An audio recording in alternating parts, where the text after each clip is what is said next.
You just made us a great presentation at ESCAP on early intervention for young people with emerging mental disorder. Could you convey your strong message to us on ESCAP Online? Yeah.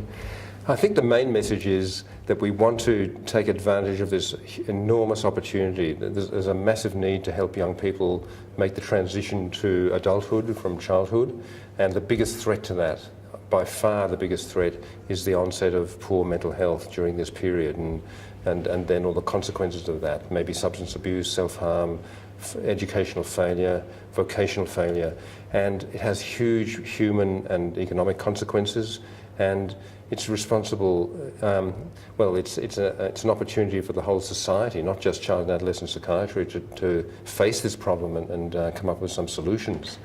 And I suppose the other part of my talk was showing that there are some solutions, which we're all working on together in different ways, but if we integrate those powerfully through a combination of online platforms, primary care platforms designed for young people and with young people, and then a specialist backup system that bridges this sort of this divide between child and adolescent and adult psychiatry around 18. It's a bad time to have a division, so we want to extend that up to 25 and look after young people till they really are able to stand on their own 2 feet and less likely to have mental health problems.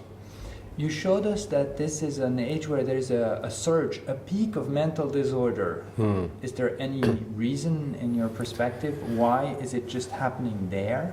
Well, we know that 50% of mental ill health will have had some appearance by the age of 14 or 15 and 75% by age 24, 25. So, and we think that particularly this period from puberty through to the mid-20s is when a lot of the more adult type disorders that we see, the serious mood disorders, the psychoses, the personality disorders, the substance use disorders, eating disorders, and so all of these dimensions of psychopathology and mental ill health will really I suppose, appear and become entrenched during this period if we don't do something. And it's not to say that earlier childhood isn't important for setting the scene for this, and even having other sort of types of disorders like ADHD and so on earlier, but the big adult type morbidity appears beyond puberty, and it's got something to do with brain development, I suppose, the biology of what's going on. There's huge changes physically in the body at that time, so the brain and the person is changing, but so is the social world. I mean, there are huge social challenges in terms of relationships, the developmental tasks young people have to face. It's the stress and complexity of it is challenging for every single young person, and then many young people have big risk factors, migration, trauma, and other sort of social factors are impacting on this too. So it's not surprising at all that this is the period when poor mental health will appear. You showed us that this is the age where the rate of diagnosis is going up, but does it make sense to still talk about diagnosis? Should we conceive the approach in another way and a more phenotypic way? What's your take on this? I think it's a great way of putting it. Clinical phenotype is a more flexible term than diagnosis, because that's what it is. It's really a descriptive thing that we're talking about here, and there's no doubt that symptoms do cohere and hang together in different patterns. That's true, but what relationship that has to biology and what relationship that has to treatment is something that needs to be made a lot clearer before we, prematurely close on diagnoses, in a sense. I mean, we did that 100 years ago with Kraepelin and his friends, and it was premature because, they were trying to make a clarity that wasn't really right, in my opinion, and so I use the term diagnosis with utility. So if we're going to have diagnosis, and I think there is some value in it, like in any other part of medicine, what is it for? It's for selection of treatment mainly, is the main reason.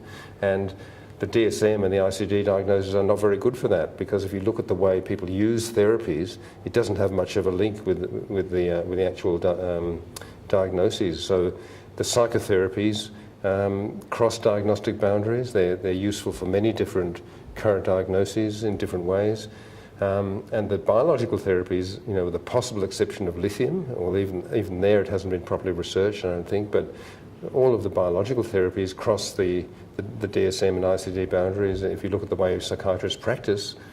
So we've got to have a different way, so a stepped care or a clinical staging approach might be part of the solution at least, combined with biomarkers and more precision medicine approaches looking at mechanisms.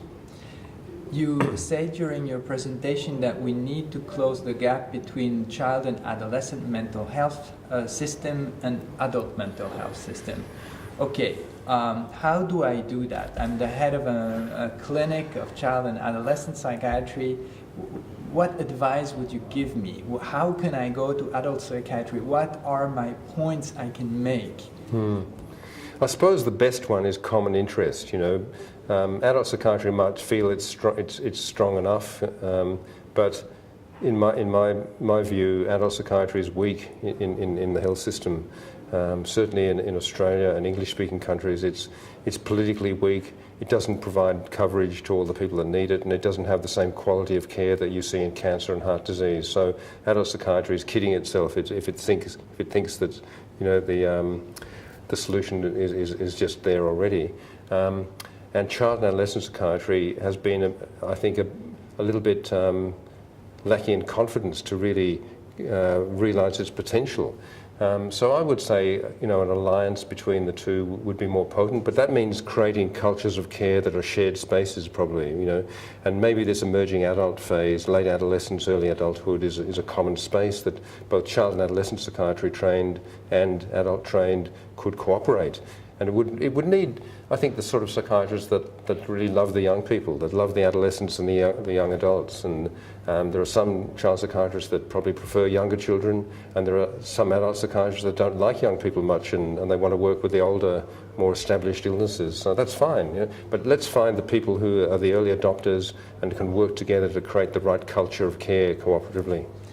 I also sometimes hear adult psychiatrists telling us that we are very protective of our patients.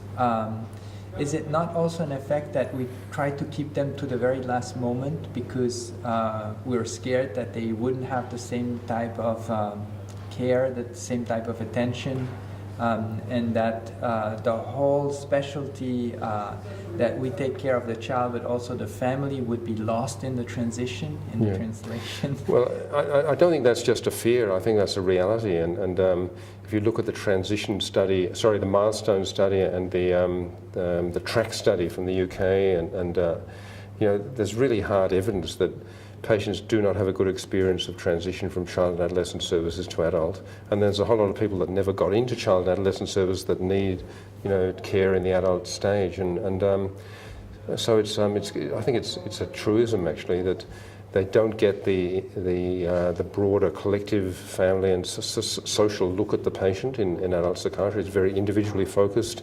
It's very, I think, minimalistic. I don't think it really provides enough care and therapeutic input to the patients in adult psychiatry, and it has to be humanised a lot more and integrated a lot more. So there's lots of weaknesses in the current adult model. There are also some weaknesses in the child and adolescent model too. So why don't we try to get the best of both of these cultures and also find something special about the youth area? And the only way we can do that is by involving the young people in the design of these services, the co-design idea. So they've been incredibly important for us in Australia, the young people's views and inputs and insights and creativity. So it's definitely something that can be done, but I'd love to see more psychiatrists playing a role in it, whether they're child, adolescent or adult, and not just retreating to the traditional ways. Pat, thank you so much. Pleasure. Thank you. Good interviewer.